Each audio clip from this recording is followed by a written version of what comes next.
This is your government video on the incumbency advantage. Remember, the word incumbent means somebody who's already in office who is now just running for re-election. And incumbency rates in the United States are very high for members of the House and Senate. About 80% of senators will win re-election, and about 90% of members of the House of Representatives. So that means if you really want to win a seat or have a decent chance of winning, you really have to run for office when there's an open seat, meaning there's no incumbent in the race at all. Otherwise, you have to be a very, very well-funded challenger. What this means is that incumbents are almost certainly going to win, and that creates a lot of safe seats. Safe seats mean that traditionally people will just continue to vote for them. A lot of times people of the other party as well, because they're known. People remember their names, so they have a lot of name recognition. People have seen what they've done and they like or don't like that. But do you go with the devil you know, or do you try somebody completely different who could be terrible? Because these election rates are so high and incumbents almost always win, sometimes this is referred to as the permanent Congress. Voters really don't take a large advantage to kick people out of office, even when the representatives and senators have done things that voters don't like. Here are just some of the parts of our system that create advantages for incumbents.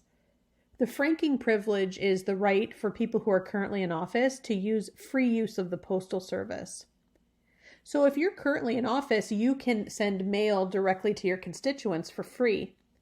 You're not allowed to send campaign mail, so you can't send anything that talks about voting for you or not voting for your opponent.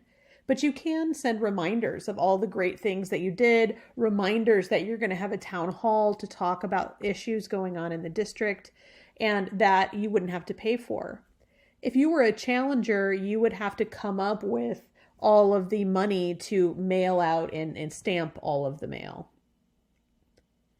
If you're already in office, then that means you have a staff that's paid for by the government. You typically have a staff in Washington, D.C. and one in your home state. Those staffers, if you lose, are automatically going to lose their job. So they have an advantage to try to help you win re-election. And often those staffers who got their job because you won office, they become your campaign staff. They're people who know you well, they work for you, and they also have an incentive to work for free as your campaign staff because they want to keep their regular jobs. Incumbents have significant name recognition, and there's a lot of data that says voters, if they really don't want to do a lot of the research to figure out which candidate is best for them, they vote for the name that they recognize, even if they recognize that name from negative press or something bad that the candidate did. They don't necessarily remember that. People who have been in office have already done casework as well. Casework is work that you've done on behalf of a constituent. So if somebody calls you and says, as an example, there's something seriously wrong at the VA hospital and people are waiting years and years to get service, and they're taking people off of the list and they're taking money and bribes to move people up the list for service, and you find that, you investigate and you fix that problem, then you now have helped a lot of people who are more likely to help you get elected. Those people are also the people that might show up at your rallies. They might allow you to use them in campaign ads talking about how great your service is. Because incumbents are most likely to win 80 to 90% of the time, it's also much easier for the incumbent to fundraise money.